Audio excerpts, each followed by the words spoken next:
Hello, welcome to HBI 2026. I'm Rakshitha. I'm a journalist with 𝘃𝗶𝗲𝗀𝗃𝗿𝗃 International. We have with us today Reto Merges, Senior Vice President, Strategic Marketing at Siemens Healthineers. Welcome, Reto. Thank you very much for having me. Thank you for joining us.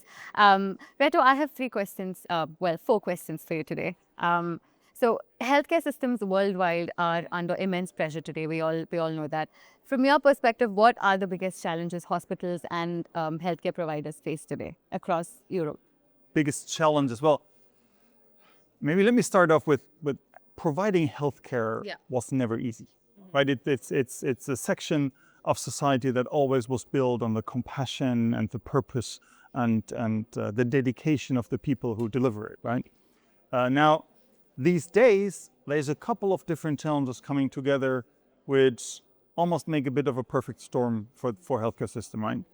And so from our point of view, one of those challenges, one of those elements, which is really a long-term trend, is that non-communicable diseases, so cancer, cardiology, neurological disorders, really are dominating the disease burden. In high-income countries, that was the case for quite some time, but now it really becomes globally. Right. And 2024, 75% of all deaths worldwide were based on NCDs, or were due to NCDs. Now, why is that an issue? It is an issue because those diseases are complex to treat. Yeah. Right? There's no one-size-fits-all solution for those diseases, but you really need to understand the condition of the patient, the clinical, this condition of the patient, the disease itself, sometimes even also, what are the life targets of the patient and what they're willing to undergo.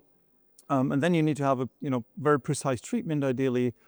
Then you monitor, potentially you treat again, you monitor again, and more often than not, unfortunately, you end up in a chronic condition. So it's just very complex and very labor intensive to deal with these diseases.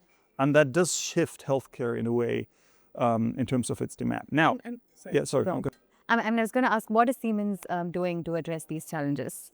Well, that challenge is coupled with a second one, and that is staff shortage. Yeah. Right? Across the board, we see that there's staff shortages, there's physician burnout, there's difficulties in acquiring people into the healthcare field. So take this. OECD says 20 out of 27 European countries have an acute physician shortage. Yeah. And that is really something that we can help on.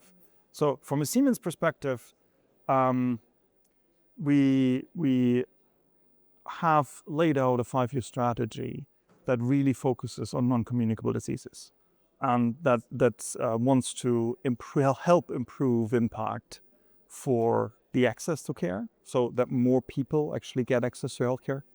But then already look also at the efficiency part. So building more efficient healthcare systems, and this is where technology can play quite a bit of a role, while at the same time delivering clinical excellence. Yeah, it's very interesting that you mentioned technology, because that is my next question. Digital technology and artificial intelligence, they are disrupting the way care is delivered today.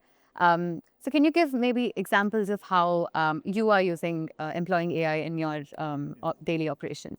So AI, it's disrupting healthcare. At the same time, we all need to move a little bit away from the thought that at some point in time, we're going to apply AI, somebody, lights a switch and everything's going to be great. Yeah. It is a much longer way to think about how that applies. We think of AI in multiple different levels, right? There's an automation piece to play, right? There's the individual clinical operation that can be optimized, can be made faster.